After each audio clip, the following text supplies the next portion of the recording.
Good morning, everybody. Welcome to this CDRC partnership event, and thank you all for coming. I'm Mark Birkin, and I'm the Director of the Consumer Data Research Centre at Leeds. This is our first meeting of this kind since the last face-to-face event in Leeds before the pandemic in 2019, and also following a previous event in 2018 at the Side Business School, both of which were convened jointly with our partners at UCL, Oxford and Liverpool. And I'm happy to say they'll also be joining us in the delivery of the parallel sessions later on this morning. So a very warm welcome also to them. The registrations for this meeting, I'm happy to say, are higher than they have been ever before. And obviously really hope that you're going to enjoy the event today. I must say, I also look forward to being able to take the opportunity to meet with a number of you face-to-face in the future, perhaps at some hybrid or other version of this event when we can. Before we get to the main part of the agenda, I'd just like to take the opportunity of saying one or two thanks. So again, first of all, to those of you that are joining us today in whatever capacity. I know that a number of you will already be working actively with us in a number of ways, supporting our projects, and particularly thanks to those who are helping us in our ultimate objective of sharing data between or for the purposes of academic research. And of course, we do hope that some of the things you hear today might encourage and inspire all of you in some way, perhaps to think about a new opportunity for collaborating together to our mutual benefit. And of course, we will be continuing to keep in touch with you. So please do share those ideas and continue those conversations. I'd also like to thank, of course, those who will be helping us to deliver the program later in the day through the parallel sessions, to our visiting speakers, who I will introduce to you in a moment. We have two fabulous keynote speakers for the plenary session for you. And particularly, I'll say it now because I'm not quite sure what's going to happen later in the day at these events, but special thanks to Mel Green, Communications Manager for the CDRC at Leeds, who has worked extremely hard and effectively, and many thanks to her for putting this, or doing a lot of the legwork in putting this event together. So without further ado, I'm now going to introduce the first speaker, who is Judith Batchelar. Judith has worked in the food and drink industry for over 35 years, starting her life in manufacturing before moving into retail at Marks and Spencer's. From 2004 to 2021, she worked for Sainsbury's as director of Sainsbury's brand, and she was chair of the government's Agri-Tech Council between 2013 and 2018. Now sits on both the food and drink sector and National Natural Environment Research Council. She's a non-executive director of the Environment Agency, a trustee of the Royal Botanic Gardens at Kew, Accounting for Sustainability, the Matt Hampson Foundation, and intriguingly, I think, chair of the Rugby Players Association. He was awarded an OBE in 2015 for services to farming and the food industry, and is a commissioner on the Food, Farming and Countryside Commission. So you'll understand that Judith has very substantial and relevant experience. We're delighted that she's able to join us. We're delighted that she's agreed to speak to us today. Unfortunately, Judith had to pre-record her talk because of a diary conflict, and you'll notice that also in the Q&A. If you do have questions or comments about her presentation, please do post them in the chat, and we might have a chance to pick up with those later on in the session or afterwards. So without further ado, let me welcome Judith to the meeting.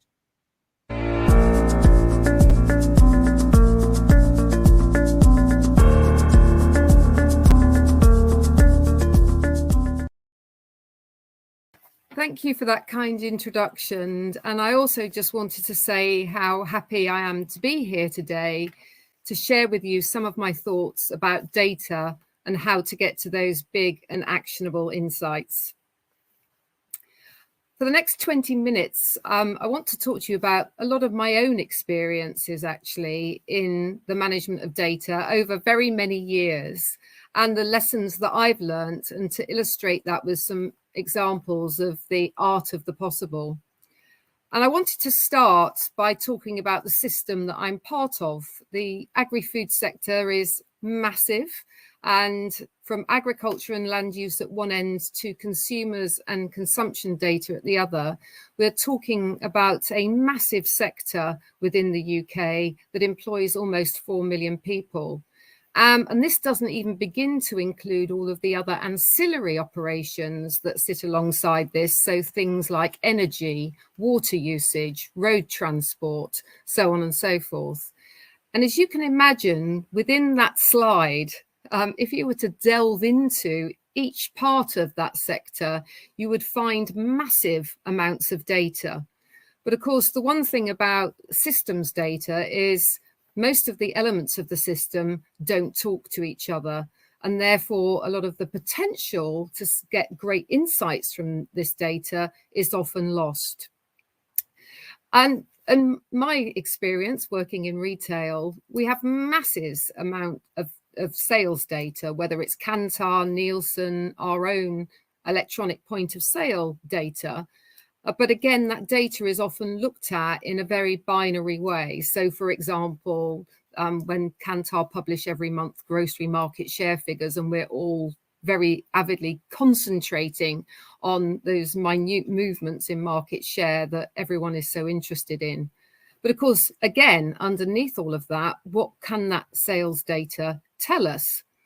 And when you start to think about not just the private sector and data, but also government sector data. And I've used an example here, the Eat Well Guide, which talks about what the nation is eating versus what we want the nation to eat, which is the Eat Well Guide on the right-hand side. Again, massive amount of government data in the public sector, but very, very little interaction between private sector data and public sector data.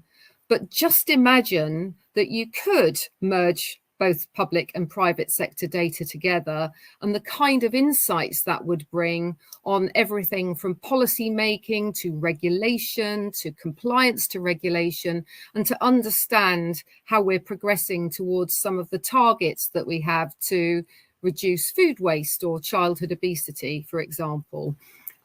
The options are endless.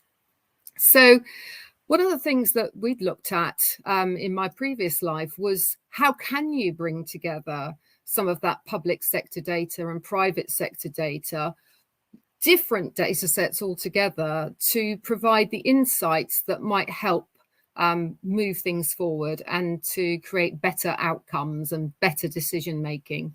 And this example is Healthy Start vouchers, which is basically an allowance and a voucher that's given to eligible customers. And I won't go through everything that's on that slide, but the detail is there that shows who is entitled to those Healthy Start vouchers, which is nearly 500,000 people.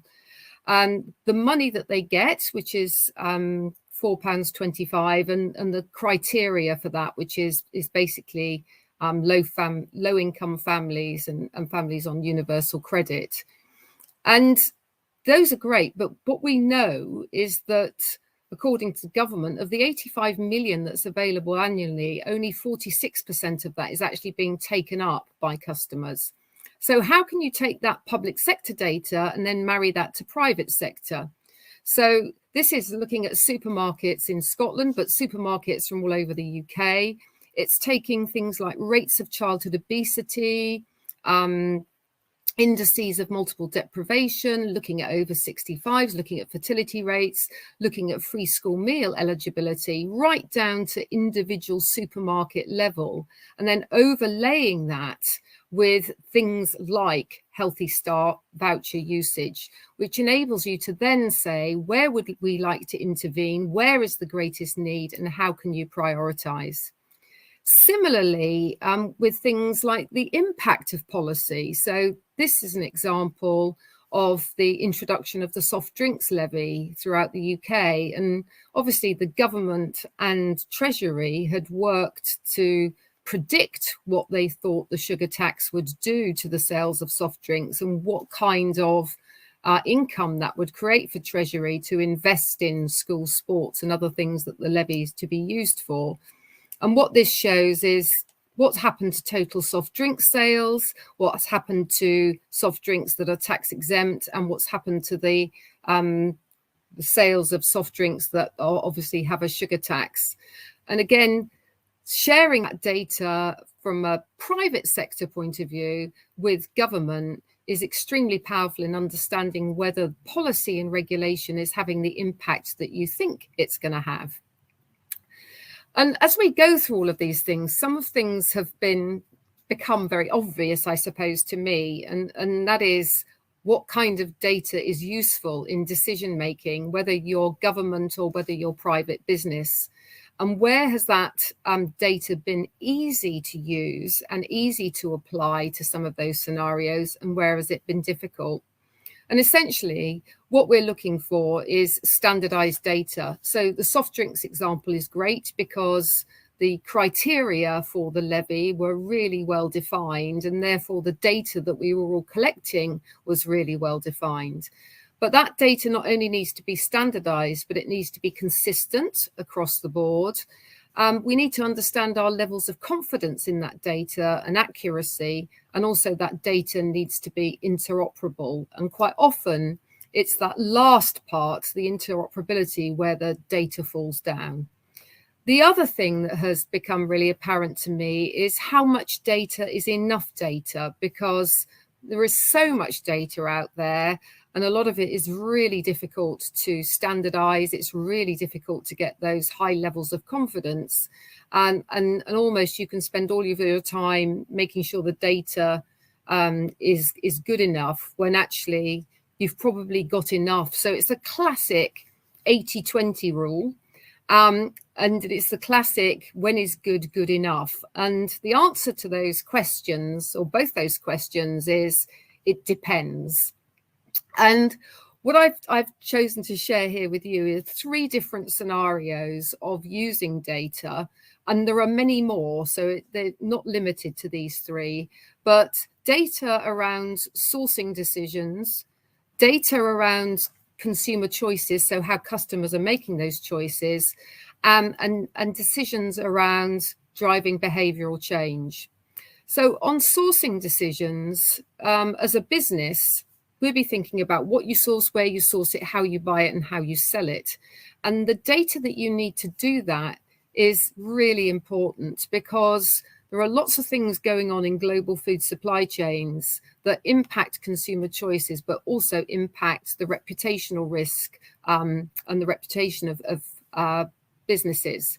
And I use an example here of fish, and a lot of you may have seen the Netflix program called Seaspiracy, which talks about illegal fishing and how the marine environment is being damaged by different methods of fishing. So here we're looking at brand new data sources. This is a business called Ocean Mind. It was sprung out of one of the government's satellite applications catapults.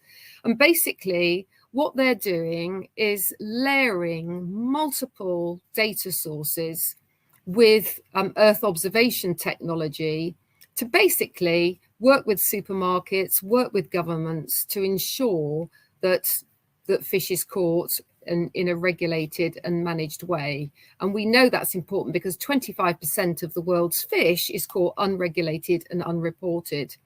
And what Ocean Mind does is basically take vessel monitoring signals. It overlaps that data with where the vessel is owned, where the vessel is has a fishing quota, what fish that quota is for, when that that quota is, for what fishing method and whereabouts in the world, which fisheries. And then it overlays that with the vessel monitoring data and says that boat should be there. It's fishing at the right time, the right place, in the right way, because we can look at the algorithms of how the boat is moving. And I can link that to a supermarket sourcing data when that fish is landed to reassure that supermarket that the fish that they're selling is legal and has been caught within all the rules. And if you're interested in learning more about how they manage that data and how that data can reassure customers, then that's how to get hold of them. Similarly, on land, a thing similar spin out from satellite applications is Forest Mind. Again, really important now when you've got things like new legislation coming up around deforestation-free supply chains and how you're going to assure that your due diligence processes in place can guarantee that your supply chains are deforestation free. All of those things require multiple data layers linked to individual product data at an individual stock keeping unit, individual SKU count and barcode. And hold that thought, because I'll come on to it at the end. But it's, and again, Forest Mind, if you want to check them out, some really interesting work going on there, and in collaboration with the European Space Agency. But that links for me as a retailer in my past life to consumers and how consumers can be confident in what they're buying and levels of assurance. So those products at the top are products that are being sold with a health claim, and the nutrition information that is linked to those products will give customers a reassurance, whether it's a red, amber or green, whether it's making a claim around things like vitamin C content or fiber, or whether it's responsible palm oil that is in a bar of soap, or Rainforest Alliance coffee, or chocolate that has been sourced ethically and responsibly. The data that we collect to assure customers is really important, but varies enormously from product to product and the claims that are being made. And then there's the data that's used to drive behavioural change. This is a thing called the Big Fruit and Veg Challenge, which was using loyalty points to set targets for customers to incentivize them to eat more fruit and veg, and then rewarding them with more points when they do eat more fruit and veg. And then linking that not just to their own personal health, but also to the health of the planet, because we know that if we eat more fruit and veg and less red meat and dairy, then that is better for the planet overall. And again, many, many examples of how you can drive that behavioural change. And I suppose the other thing that I've learnt over the last year or so is that COVID has taught us many things. And going back to that public and private data sharing, what it has showed us that we can collaborate, we can make bold public interest commitments. And a good example of that was where we had collectively as a food industry to identify those customers that had been also identified by the NHS as being vulnerable. So this was about 1.3 million people across the UK who really did desperately need to self-isolate. And the NHS, perfectly legally, because it's in the interest of the patient, anonymously shared all of the data of those 1.3 million people. Through an independent third party, every supermarket shared both their loyalty card information and their groceries online shopping information. And together, over the space of 36 hours, we were able to identify 65% of the people who needed a home delivery slot because they had to self-isolate, and we were able to prioritize those individuals and their families. So we can facilitate significant change, we can act as a system, and we can deliver at scale and work at pace, and really have big short-term impact. And Fair Share, which I've put there, is another example of that, because at the same time all of this was going on, there were many families who were having to use food banks, and the products that were being redistributed weren't the products that were being needed. So again, through an independent third party, in this case, the Institute of Grocery Distribution, which is a charity, they collated all of the food surplus information, supply side, and they collated all of the demand information across all of the food banks in the UK, demand side, and then played the honest broker in the middle. So these things can be done, and we've got living proof of that. And if you think about the emergencies that we've now got, whether that's the health emergency, whether that is the climate change emergency or the nature emergency, COVID has taught us some lessons about what responding to an emergency can look like. So we mustn't forget that. And I wanted to leave you with imagining a world where we were using all of this data to make life much easier. So one of the things that we often talk about is how could we take all of the data that we have and supplement the information that is currently in a barcode. So the barcode is a global standard. There's lots of data and information in there, but it doesn't contain things, for example, like nutrition information. It doesn't contain things around sourcing information, so deforestation free or sustainably sourced from a fisheries point of view. Imagine it did, and imagine that just as we do with the Healthier Swaps scanner within NHS, that as a customer, you could find out everything about that product. And imagine that the Office for National Statistics was taking that data to provide national statistics around what we're consuming as a nation, as opposed to just using that data for things like the retail price index, for example. So if you could imagine a world with that, and then you could supercharge all of that data through a digital twin of the food system, so you really could make those connections, understand those interdependencies, and start to model scenarios and to model the future. Imagine what that could look like. And there is a project called Feed UK that the Food and Drink Sector Council has been working on for 2 years, which aims to do exactly that. So standardizing the data, bringing that data together into a digital twin, which is a digital model of the physical food system, and then to use that as an enabling tool. And in fact, if you think about some of the things we need to achieve as a nation, whether that's net zero, whether that is reducing childhood obesity, whether that's improving the environment and water quality and air quality, it's almost impossible to think how you could do that without something like Feed UK. So on that thought, thank you very much for listening. And I hope you've enjoyed my thoughts, because I've certainly enjoyed sharing them with you. Thank you. Hi everyone, my name is Michelle Morris. I'm an Associate Professor in Nutrition and Lifestyle Analytics at the School of Medicine in the University of Leeds and a co-investigator at the Consumer Data Research Centre. And it's my pleasure to be doing this Q&A with Judith today. So now on to questions from the audience. Here is the first question. There is now widespread recognition that more still needs to be done to embed high-quality data into planning and policy development. Could you say more about what you would consider to be some of the major data sources and types which are currently underexploited?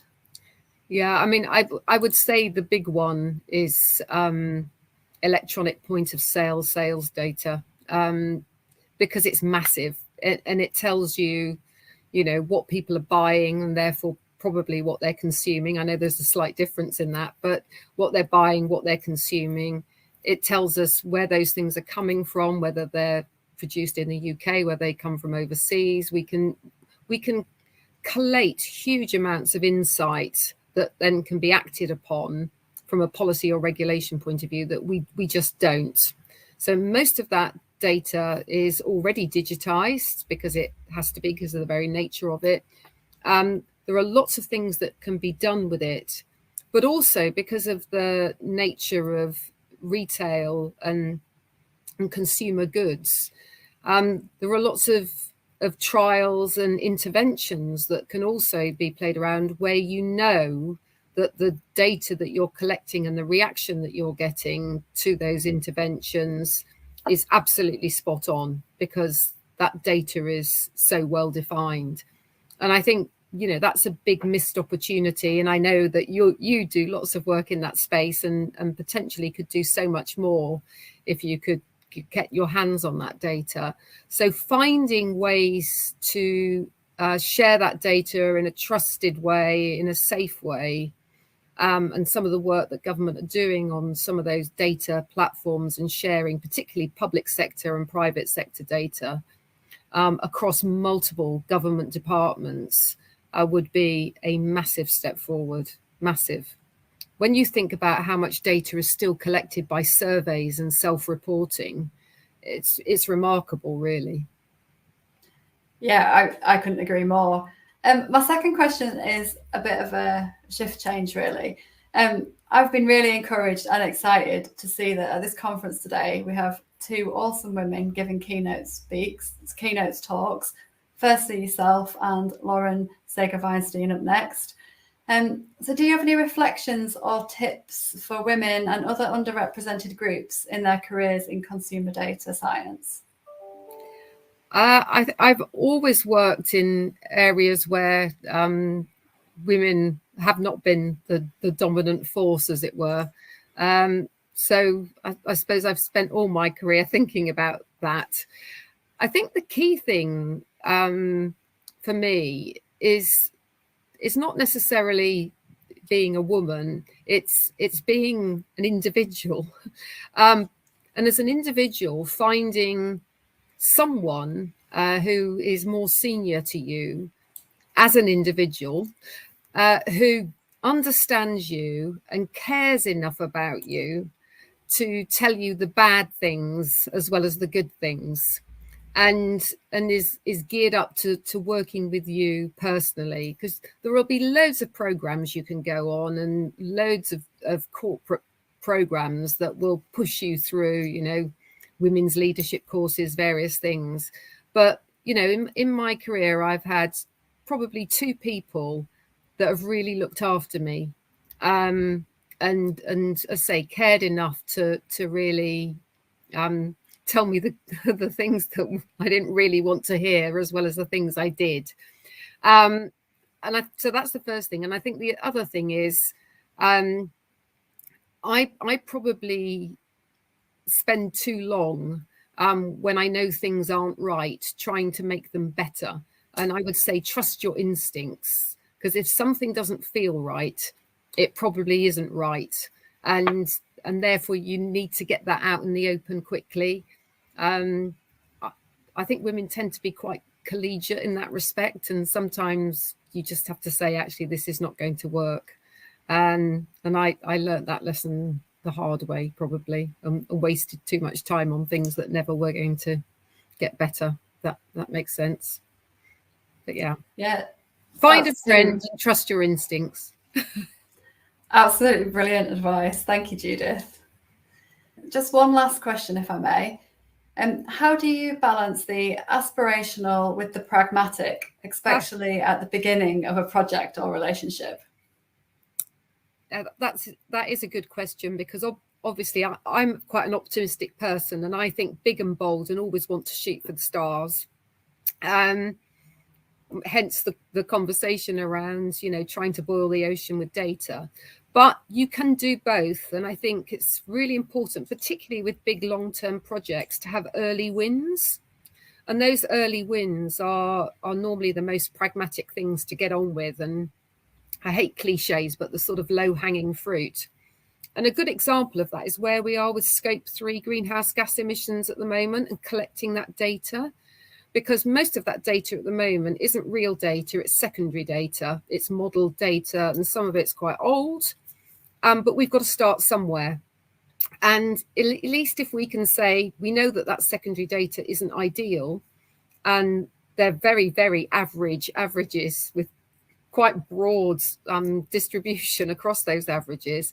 However, if we don't start, we'll never get going. But actually, the ambition is to get to a standardized way of collecting and calculating primary data, so that farmers that are doing the best things, manufacturers who are doing good work, can get credit for that at the consumer end of things. Keeping that vision in mind of where we're trying to get to, whilst at the same time doing what is within our gift right now, so that we can get started on that journey, is important.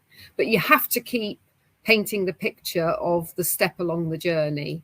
And as long as what you're doing in the short term is consistent with the long-term vision, then people understand that. I think where people get frustrated is where everything is short term and is very pragmatic, and everybody knows it's less than ideal, but there is no vision about where you're trying to get to, and no plan, importantly, about where you're trying to get to. That's brilliant advice. Thank you. So just again, thank you so much for your time today, Judith, for that brilliant talk and for taking the time to answer our questions. Oh, not at all. And thank you for asking me.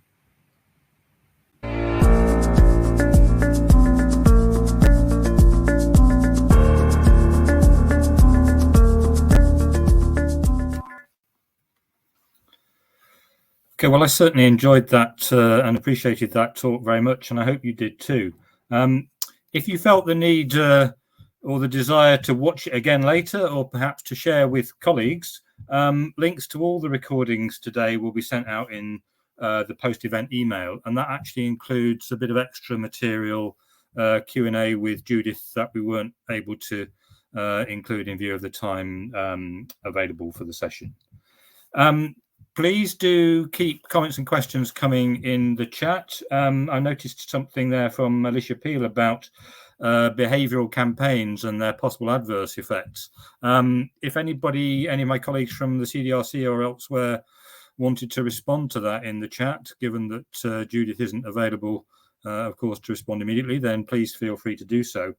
But I'd like to immediately move on and welcome the second speaker this morning, Lauren Sager Weinstein. Lauren is Chief Data Officer at Transport for London, leading TfL in using vast amounts of system data to transform how TfL plans and operates transport in London. She joined TfL in 2002 and has held a variety of roles, creating TfL's data and analytics department, working on many projects, including the launch of contactless payment systems across London's transport network. Originally from Washington, D.C. in USA, she has degrees from Princeton University and the Harvard Kennedy School of Government, who also awarded Lauren the 2019 Alumni Award for Digital Innovation. Lauren was named the 2017 UK Chief Data Officer of the Year by the CDO Club and was honoured to be included in the Female Leeds 20 Role Models in Data and Technology 2017. Really glad that you could come and join us this morning, Lauren, and looking forward to hearing what you have to say. Welcome.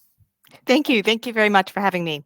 So what I thought I would do today is I have some slides that I'll take you through. And I want to use this sort of as a jumping off point to have some of the discussions about how we can sort of use data and think about the value we get out of it. And so what I'll do is I will have time for sort of questions and answers. So as I go through, sort of be thinking of those questions, and we can sort of pick that up at the end. But I thought I would sort of start with some insights from our very eventful 2 years that we've had, and sort of talk about how we've been using sort of data during the pandemic. So first, just a very brief background. If you have been traveling in London, you will no doubt have touched upon our services in some way. So Transport for London is the integrated transport authority. We have responsibility for public transport services, so the tube, buses, our DLR. But we also have responsibility for the strategic road networks, for traffic signals, for licensing, taxi, and private hire, and we have a strategic planning role as well. So that's really great for our people sort of visiting and working and living in London, because we can sort of think about the holistic way of customers sort of traveling around. But it's also great for me as a data person and a data evangelist, because we have heaps and heaps of exciting data. So I've pulled out a few statistics. We have, if you look at the sort of the travel patterns before COVID, we were sort of seeing sort of 19 million smart card transactions. We were seeing sort of camera sort of images recognizing sort of 12 million registration plates from cameras across our network. We have telematic data from our buses and other sort of events data when a bus opens and closes a door. That was 650 million sort of records. So lots and lots and lots. So for someone who sort of is a data junkie like myself, it's fantastic. But it's not enough. The aim here is to sort of make this data useful. And the exam question we all have to ask is one of saying, okay, where do we get the value out of data, out of the data we have, and out of sort of future data investments? I've been sort of working, as Mark mentioned, in this sort of field for a while now. But of course, sort of the big change that really sort of concentrated my mind was how we could sort of use data to understand what was happening during the pandemic. So 2 years ago, we started to sort of get questions about travel patterns, really pretty much right around now. We began to sort of look at the sort of the trends, what was happening, sort of monitoring the situation. And then, of course, as we went into lockdown, we had to change our messages. And this was, as someone who's been sort of working in to encourage to travel on our network for many years, it was a sort of a stark change to suddenly tell people not to travel. And so you'll sort of see here a poster that we had, which was saying, are you making an essential journey? You can travel. If you're not, go home. Don't travel. And from a sort of accounting perspective, again, after many years of sort of looking at our overall sort of public transport and sort of journeys, and sort of that we were suddenly sort of seeing the decrease in travel was our metric that we wanted to see, which was, of course, wildly nothing that we'd ever have expected. So we then had to say, okay, we have data. And if you sort of go back to my earlier picture, we have ticketing data, we have location data of our vehicles, we have camera data, and we have sensors on our networks. So we had to say, okay, how do we make this data useful? What sorts of questions do we need to sort of ask of this? And so we came up with a few. We asked ourselves, are the government communications effective? And this was one that we wanted to sort of see for us, but also we were in very close conversations, so daily, hourly with government to provide them with the data that we had about mobility in London. We wanted to understand whether passengers were adhering to our advice when it was sort of the very stark advice saying don't travel. Later on, when we changed our advice, what was happening, who was still traveling at different times, and of course, particularly at the early part of the pandemic, can key workers get to work safely? And so one of the things that we've done, and I'm going to sort of put a plug here because I was excited to sort of start this, and we keep updating this information for people to see, is we have a dashboard that we publish on our TfL website that shows what's happening on our network. And one of the things that we had to think about is how do we sort of take a very complex system of lots of sort of travel, lots of different types of travel. What do we show, and how do we sort of present it in a way that people can understand this? And so here's just a sort of a snapshot of our dashboards of taps of our system, of our ticketing system by day that we update, and we sort of divide it into the different types of sort of travel and stations that we're seeing on our network. And it allows our people, anybody, to sort of really go through and sort of look at a particular station, look at a particular type of station. So what's happening for the sort of city stations where there's a lot of financial activity in the financial sector, what's happening in just the shopping areas, inner London versus outer London, so outer London more suburban, what's happening on our network. And so we presented this information for people to see and to be transparent. It's been great to have that available. And one of the things, though, of course, that's a very sort of high level, what's happening over the course of the day. But we really need to think about, okay, does this give us enough information to really understand what's happening?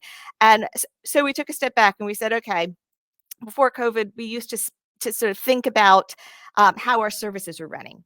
And we would take sort of information from sort of an Oyster or contactless bank card, and we'd look and we'd see how long it would take from a time that groups of customers would tap in on our network, what their journeys were looking like, and then when you basically look at the exit tap. And so to figure out, of course, how long they were on our network and how our services were running, were they reliable, we would sort of measure that journey time metric, looking at sort of entry taps and exit taps and sort of calculating journeys.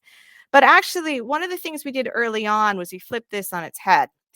So we were looking at a different question, because again, the question was not how are our trains running. The question was, is how are customers using our network, and are they adhering to the advice of, particularly early on when we said don't travel unless it's essential. So we came up with a metric called activity duration. And this is actually looking at how long people are spending after they sort of leave in the morning before they return at night. So the way that we do this is we look at an exit tap on our network, where someone is sort of finishing their first journey, how long they're spending, and then their entry tap when they make their return journey. And so this is sort of basically gives us a sense of how our network is being used for activities. And of course, this is where we don't look actually at any of the actual specific people traveling in a personalized way. We depersonalize the information, but can make some inferences based on the types of travel times and activity durations that they have. So you can sort of see that in this sort of picture here, we have basically sort of put together a picture of time spent at destinations. And we were sort of looking at the numbers of people exiting stations. This is a sort of a sample station. And you can sort of see some very short duration visits where it looks like it's essential shopping. You have not that many people spending that 3 or 4 hours sort of shopping. And you do have a lot of people spending sort of 8 to 10 hours. And when we could look at that, and we can look over at the far end, which is at 12 to 13 hours, we can sort of make an assumption that these are sort of our work shifts, that people are coming in, they're sort of basically sort of exiting the station by their work, going to work, and then returning. And so that was very helpful for us, because what we were trying to do was identify key workers and these journeys during the first lockdown. And so you can sort of see here, I have picked a couple of stations where you can sort of see a very sort of strong peak of that sort of 8-hour to 10-hour sort of shift patterns, and then a subsequent sort of little mini peak of that sort of over 12-hour sort of shifts. And these are stations that are right by hospitals. And in fact, Belsize Park is interesting because it's a very residential station in sort of our inner London, not particularly busy, but of course was relatively busy because the journeys that stayed to that station were the ones that were sort of key worker, hospitals, doctors, and other sort of hospital nurses, hospital staff going to these stations. And so you could look at this, and you could sort of also understand where the geography of the area, and make some sort of inferences about what was happening on the network. And so we could do this, and we looked, there's another one, Tooting Broadway, which is near St. George's. And then we also looked at an area where there was a lot of construction. And we had told, this was early on, where the instructions were to save the public transport capacity for essential workers. But what we were seeing is that there were more construction workers sort of traveling and sort of working on sites based on the sort of the patterns of sort of duration of time spent. And we did actually have conversations with the industry to sort of first to say, actually, we need them to sort of not be on public transport. And then later on, when we opened up public transport, to talk about the times they were traveling. So that was really sort of useful. The other thing that we did is we looked at another data source that we have, which is depersonalized Wi-Fi data. And this is where customers are using our Wi-Fi services. We strip out all the identifying information, but we sort of have a persistent marker where we can sort of look at sort of volumes of people, and we scale it up based on the sort of the overall patterns of the station. And we can sort of see how groups of customers flow through the station, again, in a sort of a depersonalized way. And so what we were looking at here is a sort of Green Park station, and we were looking at the interchange, and we were able to sort of look at the times of the day when different groups of customers are flowing through the station. And this again was early on in the pandemic, where we wanted to really make sure that we were preserving transport capacity for hospital workers. And then we could sort of understand, were there any pinch points over the start of the day, particularly when hospital shifts were were starting versus construction. So that was really useful for advising the industries who wanted to sort of work with us just to make sure we were sort of we were giving the right messages to staff. And then of course we also were able to sort of give information directly to our customers. So one of the things that we also sort of built, and it was on my data roadmap, but it was a great opportunity to make sure we sort of did this and made this release this as quickly as we could, was taking this depersonalized information from Wi-Fi and powering our customer information back to our customers. So here is sort of a screenshot of information on our TfL website about the sort of general patterns of travel and times of day when things are busy or not. And this was at the point where we were encouraging people to travel, but to do so at quieter times. And then we have on the right-hand side our TfL Go app. And TfL Go is basically our information for our customers. And we have basically a real-time indication of how busy our station is, which is based on the numbers of sort of depersonalized Wi-Fi records that we're seeing. And then we can sort of immediately sort of push that out to our customers to see whether a station is quiet, busy, or very busy. And so this is sort of another way where we found that data sort of has been useful and sort of has a tangible outcome. And then the last sort of example I wanted to talk to you about things we did during the pandemic was we looked also at sort of schools and looked at sort of messaging for the students who were sort of taking our bus network, because in London, sort of students can take the bus and have what's called a zip card, which gives them sort of free bus travel. And so this is sort of an example where we had built a travel algorithm a number of years ago, and it was actually done in partnership with MIT, where we basically look at the combination of where our customers are tapping onto a bus, where a bus is at any given time, other taps that we see later on. And through that algorithm, we're able to sort of infer where customers have exited a bus, because in London, you touch when you get on the bus, it's flat fare, and people just leave the bus. There's no need to touch out. Most bus systems are like this. So this is something that we've been using for years to understand our route planning, but we use this to understand how students returning in September 2020, when the schools reopened, were they taking bus services, were they not? And one of the sort of the things that we saw back early on in that September 2020 was that we were seeing about 70% of our bus bus zip card sort of threshold that we would expect to see. And so the question, of course, is what's happening? Where are the other 30%? Who's not riding the bus? And so that could be a good thing, right? Because one of the things we encouraged more children to sort of walk and cycle, and we had to school. It's both in terms of sort of making sure there was bus capacity on the network, but also just for our healthy and an active lifestyle. We are really encouraging sort of walking and cycling. So if it's children that are switching from sort of taking the bus to walking and cycling, that's a great thing. But we're worried that it might be sort of cars. And so what we did do is that we were able to sort of look using our origin, destination, and interchange tool at the sort of the estimates of the distances of the students that we were seeing on the bus versus the students that we were seeing off the bus. And so what we found is that this varied borough by borough. So you can sort of see that in a sort of an inner London borough of Southwark, you did have a high proportion of students traveling on a bus. And also the ones that weren't, their distances were pretty short. So I suspect the conclusion I drew is that many of those students were walking or cycling. Much different in a more suburban, leafy suburb area, Richmond-on-Thames, where you definitely did not see as many students returning to the bus, and the further distances which are really not walkable or bikeable. So the assumption is parents were driving those students. So this is sort of two of the sort of concrete examples of what we've been doing, or three actually, during the pandemic. And it really was, how do you take data and make it useful and make it sort of focused on sort of solving your problems? And I was glad Judith mentioned it earlier, but one of the areas that's been on my mind is, how do we use data? How do we use this for tackling the climate emergency?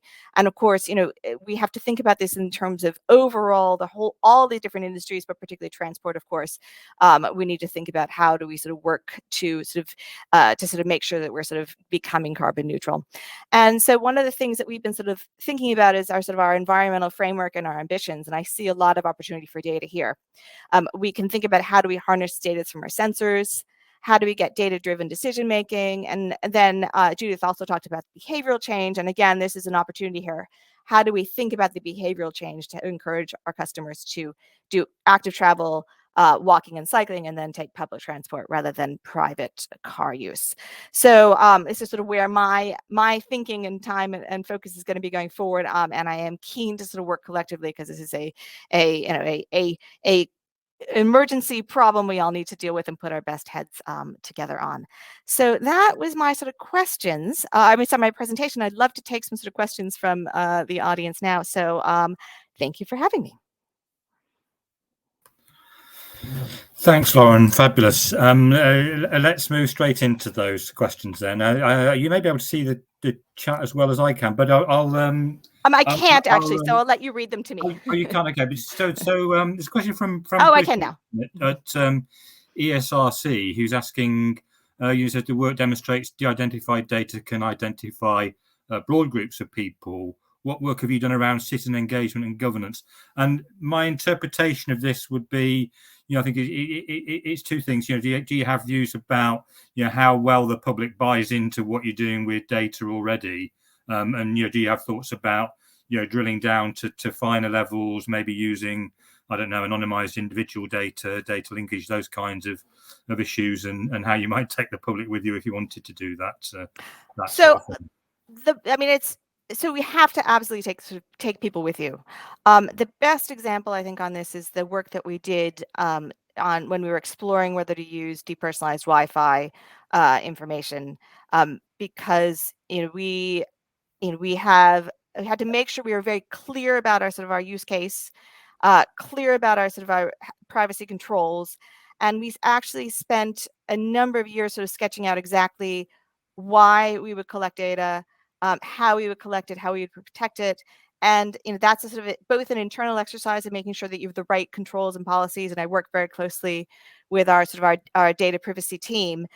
But we also looked at the Information Commissioner's Office guidance, and we also met with them and we spoke to them about what we were thinking of doing. And one of the things they said to us is, they said, okay, can you do some focus groups? Can you talk to people about what you're doing while you're thinking about it? And we ran a series of focus groups to say, okay, how does the public and how do sort of groups of people see the value of using information, and how do you then create ways for people who don't want to participate to opt out of that data collection? And so that was really important for us. And so that meant that we had, between that, so focus groups, looking to make sure we were compliant and really took privacy seriously, and a huge public information campaign, press, lots of discussions, posters. That was really fundamental. And so I think anytime you're thinking about data, particularly where it's there are questions about it, you need to have an ethical approach and a privacy led approach on that. Okay, thanks, Lauren. That's really interesting, and something we might want to discuss further, because I'm sure there are a lot of common problems that CDRC and other ESRC investments are thinking about related to all that. Alicia Peel has a question asking about TfL's wider data journey. She works as a data analyst in AECOM and trying to think about their data journey. So I guess it's broadly a question of do you have any advice, insights from an organisation that's a relatively long way down this, dare I say, road? I think the question has to come down to being very clear about what your benefits are. So how do you sort of measure your success on this stuff? Because otherwise, first of all, there's more questions than you could possibly even sort of explore. So how do you sort of prioritize? How do you focus on it? And how do you make sure that you're going to do something with the data? So I would say that, for us, there are a number of questions that we could also explore, but if we're not going to actually change either operations or give information back to do something with it, then it's really interesting, but you can't make the call to sort of do something with it. It has to be very focused. Okay, great, thank you. Another question from Jens Kant at UCL around validation, which I think is a really important area in relation to all these sorts of data applications. So, interested in what kind of work you do to validate inferences, for example, how busy a station is based on Wi-Fi data or key workers or something. Well, so this is where reliable? Well, I mean, this is where, I mean, all you have to start with the understanding that all data, of course, as you know, has biases. So how do you sort of take and understand and sort of compare different types of data sets with each other? So, early on in my data sort of work at TfL, we were moving from sort of manual survey-based data to conversations about the bus inference tool that I showed you. And then there was sort of sometimes some skepticism that said, well, is your data going to be better than the manual survey that I collected, once every 5 years on this particular bus route? And if you have to show sort of like, say, where actually you just sort of iterate and sort of say, okay, does it seem to be sort of realistic? Does it match some of the other analysis we've done on a particular day? You can compare it. And so there is a fair amount of sort of comparing against the other data sets. So it's both, we can compare. We have very sort of good ticketing data. So for sort of understanding how do we understand the numbers of devices we're likely to see and how that reflects to the numbers of people we would see in a station. We can sort of look at sort of overall volumes and we combine those to sort of understand, okay, we know in this particular station at a gate line, this is how many people we see because we're collecting the revenue when people are touching in and touching out. And that was, so that's one way you can sort of understand how to sort of compare your information and data sets and your algorithms to other algorithms. It's all about how do you sort of really understand that data and how do you compare it with other data sets you have. Okay, thanks. That's interesting. And I've always believed that electrical triangulation is really important in this area. And another question. It turns out actually that particularly when you're trying to multitask, interpreting other people's questions isn't always as easy as it might be. And my co-director at Leeds, Nick Lomax, has a question about evidence that infrastructure investments motivated switch between transport modes. So I guess you'll probably take that question at a fairly general level. Have you got any evidence? Do you study, after the fact, the effect of investments? I mean, yes. I mean, it's so it's hard. Sometimes it's difficult on smaller investments, and so one of the things that we have tried to do, and we really couldn't do because of all just the general noise and the general sort of churn in the sort of our in the world, as it were. Is in 1 year we tried to look at could we see a campaign impact of sort of our messaging on our tube systems. We did some come into London, explore London. Could we see a change in that? That was really hard because again it was sort of did people sort of adhere to sort of a press campaign or a poster campaign? Hard to know. When you do have big infrastructure, you can sort of measure the impacts of the numbers of people sort of measuring. Historically we would do this sort of through surveys. Now we can measure sort of the impact of infrastructure, both in terms of overall people who are riding it versus, earlier and later. We will, of course, we've done this on the Jubilee line. We looked at sort of the impacts of the building the Jubilee line infrastructure. We did some sort of research work as well back many years ago with some universities. And so we do try and do both a sort of a short-term assessment of what can the data tell us about ridership and about travel patterns and about changes, if it's sort of changes by route or changes by sort of times of travel. So we can definitely do that. It's easier on bigger infrastructure. It is, one of the things that I would love to measure, and it is difficult to measure right now, is I'd love to measure sort of whether you could sort of measure the switch from private transport to public transport if you put in infrastructure. That is hard because we have a great amount of data from people who pay to travel on our services, but we don't have the same type of data to understand sort of customer behaviors of people who are driving or knowing whether if someone is not traveling on a given day on our network, is it public transport network, is it because they've walked somewhere, cycled somewhere, or stayed at home or driven their car. So those are sorts of the data gaps that I would love to think about ways to fill to really understand, are we providing the services for our customers that we want to see? And maybe I could push my luck by just asking one final question, which extends on that, because in relation to your point about future environment, climate crisis and so forth, my own view is that one of the things we need to do is to be able to anticipate some of all that kind of stuff. So thinking about modeling with data, clearly AI and all that kind of thing is very much in the public consciousness at the moment. Do you have any thoughts about that aspect of kind of doing more with data through modeling, through AI, those kind of questions? So I think so. I mean, I think that, first of all, as Judith mentioned, there's a real opportunity to standardize the way we're getting information and to sort of actually have more information through, we know as we sort of make investments in things, things are more censored, it becomes easier to get that information back. How do we sort of think about where to prioritize? So I think that's the first part. I think that, there is sort of the question about behavior change is also really interesting to me. And I think it's about how do you close the feedback loop? I think where data really helps is where there's this information asymmetry, where someone would make a decision, but they just don't have the information. It is very disparate. And so if there's a way we can gather that, whether it's in, either as sort of Judith's example about sort of giving information to customers directly about food choices at the time that they're making decisions. Is it about, understanding the impact of your travel and the travel alternatives and options? Maybe that's the way to do it. But I think it's really about sort of giving customers, sort of making it easy for them to sort of make a choice that they would like to make if they just knew more information. And I hope that, as sort of the data field matures and as we sort of get more information and we can structure it better and we can think about how to take more thorny information that's trickier to sort of to manage with sort of new techniques, that would be a great opportunity. So I hope that we will see that soon. Okay, thanks, Lauren. That's brilliant. I'm going to have to apologise to Matthew Hopkinson, who's got quite an interesting-looking question in the chat about behavioural change just after I'd either opened or closed my mouth previously. I think we are going to have to end there because we need to go into parallel sessions. It's a real shame that we can't follow up over coffee and so forth in the I was going to say in the normal way, and what used to be the normal way. But I'm sure we can pick up other questions and issues that occur to people offline. So please do stay in touch about all that.